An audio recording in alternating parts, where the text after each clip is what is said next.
தம் கிருபை பெரிதல்லோ என் ஜீவனிலும் அதே இம்மட்டும் காத்ததுவே இன்னும் தேவை கிருபை தாருமே இன்னும் தேவை கிருபை தாருமே. தேவனுக்கே மகிமை உண்டாவதாக.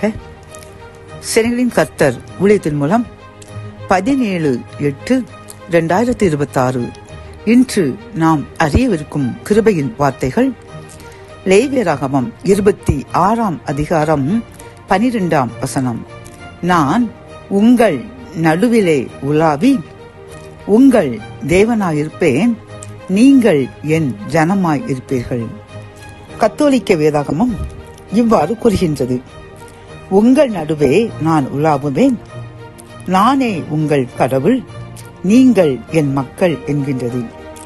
இந்த செய்தி கேட்டுக்கொண்டிருக்கின்ற என் அன்பு மகனே மகளே, கர்த்தர் இன்று நம்மை பார்த்து கூறுகின்றார், நீங்கள் என் நியமங்களையும் என் கட்டளைகளையும் கவனமாக கடைபிடித்து அதன்படி வாழ்ந்தீர்களானால் நான் என்றென்றைக்கும் உங்கள் நடுவே உலாவிக் கொண்டே இருப்பேன்.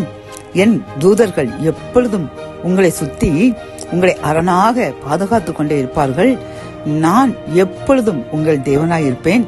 நீங்களும் உங்கள் சந்ததிகளும் என்றும் பூமியில் உள்ள நாட்கள் வரை நீங்கள் என் ஜனமாயிருப்பீர்கள் என்று வாக்குரைக்கின்றார். பிரியமானவர்களே, நம் தேவன் வாக்கு மாறாதவர்கள். சாதாரணமாக நமக்கு ஒரு 2-3 நண்பர்கள் இருந்தாலே நாம் பெரிய பலவான்கள் என்று நினைத்துக் கொள்வோம். ஏனென்றால் எனக்காக போராடுவதற்கு, எனக்கு பரிந்து பேச என் நண்பர்கள் இருக்கிறார்கள் என்று நினைத்துக் கொள்வோம். ஆனால் அத்தகைய நண்பர்கள் ஒரு சில நேரங்களில் நம் மீது பொறாமை கொண்டோ அல்லது ஏதோ ஒரு காரணத்தால் விலகி சென்று விடுவார்கள். அப்பொழுது நாம் கலங்குவோம், இந்த நண்பன் என்னை ஏமாற்றி விட்டானே என்று. ஆனால் நம் தேவன் நம்மை ஒரு நாளும் ஏமாற்றாதவர்.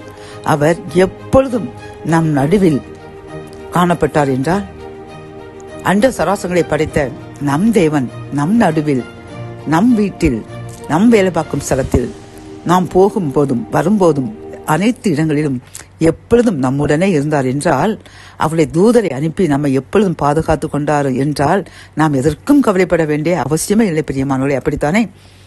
ஆகவே நாம் இன்றிலிருந்து எப்பொழுதும் அவர் நம்மை விட்டு விலகாதபடி எப்பொழுதும் நம்முடைய இருக்கின்ற அந்த தருணத்தை நாம் பயன்படுத்தி அவருடைய கற்பனைகளை, கட்டளைகளை, நியமங்களை கடைபிடித்து வாழ்வோம். நாமும் நம் ஜனமும் நம்முடைய சந்ததிகளும் எப்பொழுதும் அவருக்கு பிரியமான ஜனமாக இருந்து அவருடைய ஆசீர்வாதங்களை அளவிலாமல் பெற்று மகிழ்ந்து வாழ்வோம். ஜெபம். என் அன்பு தகப்பனே, இந்த கிருபையின் வார்த்தைகள் மூலமாக அப்பா, உமக்கு கீழ்ப்படிந்து உமது கட்டளைகளை கடைபிடித்து சிறு பாவம் கூட எங்களை அணுகாமல் வாழும் பொழுது நீர் எங்கள் நடுவில் எப்பொழுதும் எங்கள் தேவனாய் இருப்பீர்.